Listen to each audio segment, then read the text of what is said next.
Trekking Through Compliance, Episode 29, Operation Annihilate.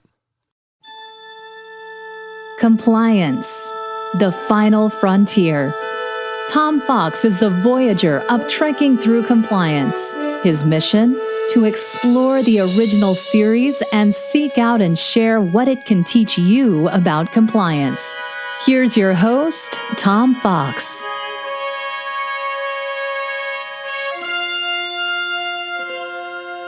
In this episode of Trekking Through Compliance, we consider the episode Operation Annihilate, which aired on April 13th, 1967 and occurred on stardate 3287.2. After losing contact with the planet Deneva for more than a year, the Enterprise goes to investigate Uhura's attempt to contact at all frequency, including private GSK 783 subspace frequency 3, but without success. Spock consults the computer and discovers that a wave of mass insanity has swept along a straight path through the planetary system's Beta Portalin, Lavinius 5, Theta Cygni 12, and Ingram B. Deneva, colonized a century ago and one of the most beautiful planets in the area, is the next planet on this path, and Kirk expects the worst for his brother Sam and his family who live on the planet. Sam is a research biologist. While approaching the planet, the Enterprise encounters a Denevan ship heading straight for the sun. Attempts to convince the pilot fail to change course, and the pilot flies directly into the sun. Just before being vaporized, the pilot makes the cryptic statement, "I did it, it's finally gone," and claims that he is finally, quote, free, end quote. Uhura finally gets through to the private transmitter previously referred to and hears the message, "Please hurry, help us, I don't have much time, they'll know," being transmitted by Sam, Kirk's wife, Arlian. When Kirk beams down with a landing party, a group of armed men attempts to attack them with clubs, while at the same time shouting they don't want to hurt them. Responding to a scream, the landing party finds Sam dead and his wife Arlian and son Peter in great pain. Arlian refers to the invaders, but the tricorders show nothing unusual. After Arlian and Peter are beamed to the Enterprise and questioned as far as they can be, she reports that the invaders came from the planet Ingram B 8 months ago after forcing the crew to take them to Deneva. She reports the invaders use pain to control people and are forcing the residents of Deneva to build ships for them. Kirk, Spock, and a landing party enter the building where they find hundreds of small creatures which look like plastic pancakes. The creatures do not register on tricorders and are highly resistant to phaser fire. After leaving one of the structures, one of the creatures whirls towards them and attaches itself to Spock's back. Back on the Enterprise, McCoy finds that Spock's nerves are being surrounded with strange tissue. Despite his incredible pain, Spock escapes from the sickbay and attempts to take over the bridge before being subdued and tranquilized.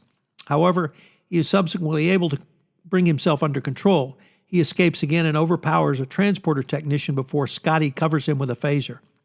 He points out to Kirk that he is the reasonable choice to beam down to the planet to collect an alien for study since his nervous system is already compromised, and Kirk allows him to do so. On the planet's surface, he is attacked by a man wielding a pipe, but he is able to overpower him. He then phasers one of the alien pancakes and places it in a red specimen box using a pair of plastic tweezers. An analysis of the alien by McCoy shows it to be a one-cell creature resembling a brain cell.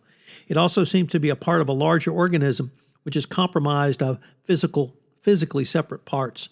McCoy tries to find the agent responsible for killing the creature when the Denevan ship flew into the sun. However, the alien seems unaffected by all radiation and heat, but McCoy initially neglects to try visible light.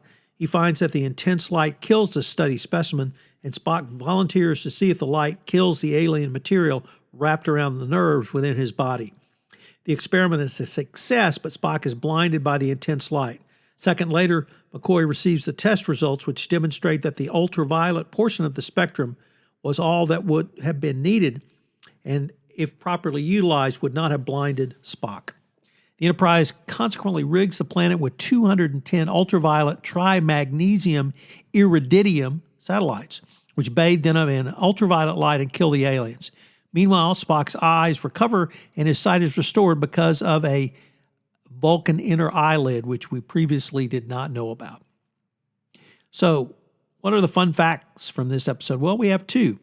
The first is that this was the episode which concluded season 1 of Star Trek, the original series, although back then it was just called Star Trek.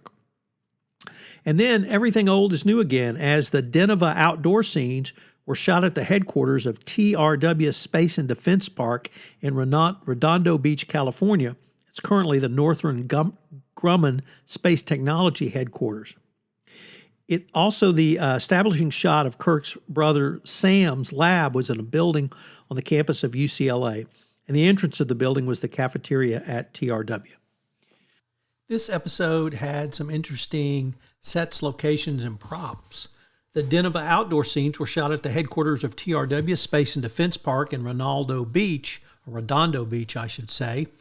And the first time we see McCoy's lab. Inside the lab, props previously used include Balok's lamp from the Corbomite maneuver sitting on a shelf.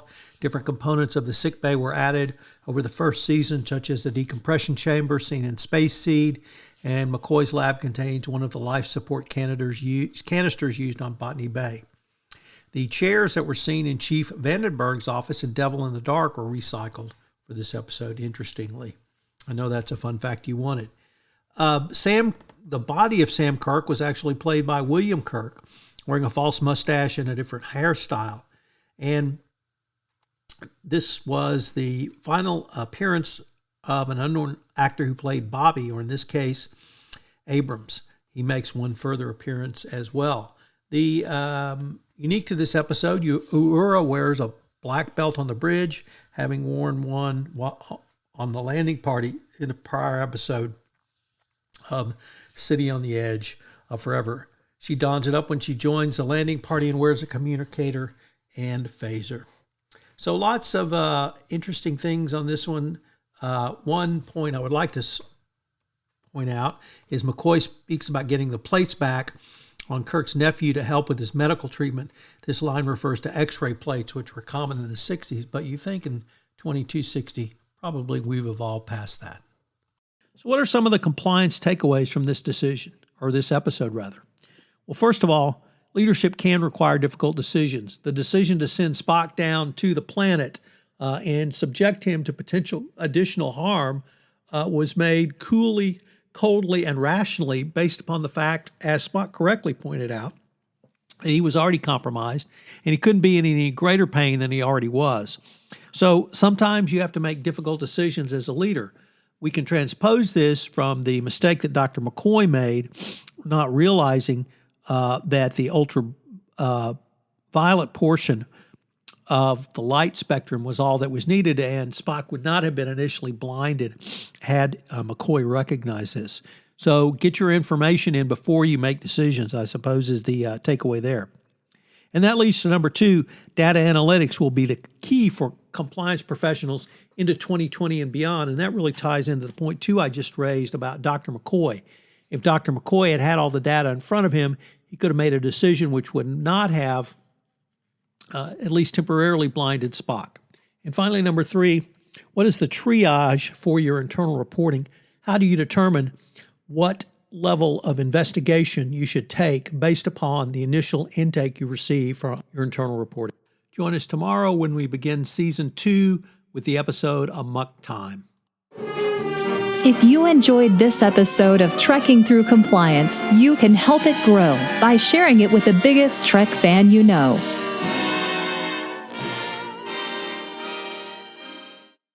This podcast is a part of the C-Suite Radio Network. For more top business podcasts, visit c-suiteradio.com.